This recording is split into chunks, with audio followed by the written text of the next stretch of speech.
Jon Jones did it again. He completely dismantled Stipe Miocic, and let me tell you, this wasn't just another win for Jones. This was a statement.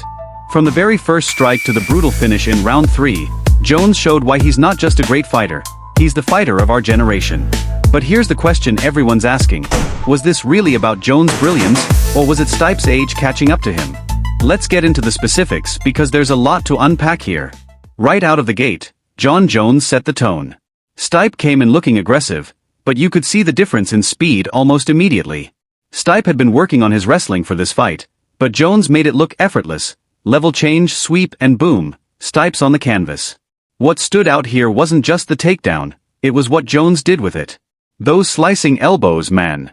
By the end of the round, Stipe's cheek was already a mess. You could see the frustration building. Let's not overcomplicate this. Round 1 was pure dominance from Jones. If you're scoring it, it's either a 10-9 or a 10-8, depending on how you view damage versus control. In the second round, Jon Jones showed why he's light years ahead of the competition when it comes to fight IQ. He didn't rush the finish. He stayed calculated, kept Stipe guessing, and continued working that lead jab and front kick to the body. Now, credit to Stipe, he had a moment here. That uppercut he landed?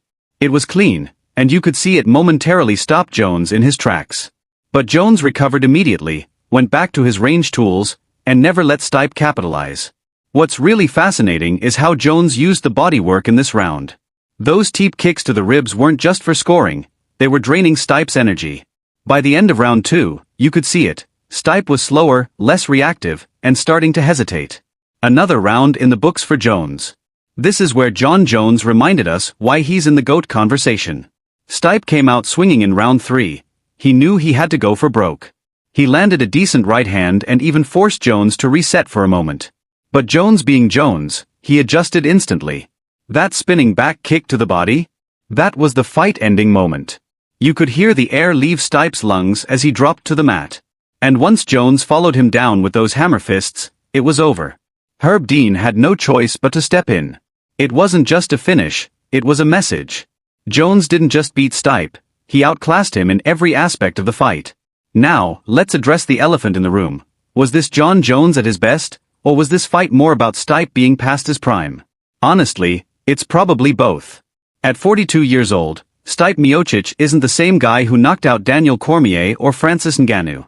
The speed, the timing, it's just not there anymore. But that doesn't take away from what Jon did. He didn't just win, he dominated. And now the question is, who's left for him? Tom Aspinall seems like the obvious choice. He's young, fast, and has the skills to make it competitive. But does anyone really see him beating Jon Jones? That's a tall order, even for someone as talented as Aspinall.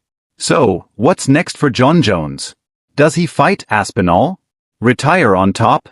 Or maybe chase a super fight before calling it a career? One thing's for sure, after last night, Jon Jones isn't just the best heavyweight in the world, he's the best fighter in MMA history.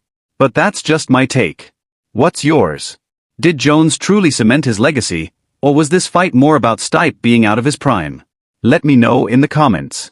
And hey, if you found this breakdown insightful, hit that like button, share this video, and subscribe for more detailed fight analysis. Until next time, keep watching, keep learning, and keep loving the sport of MMA.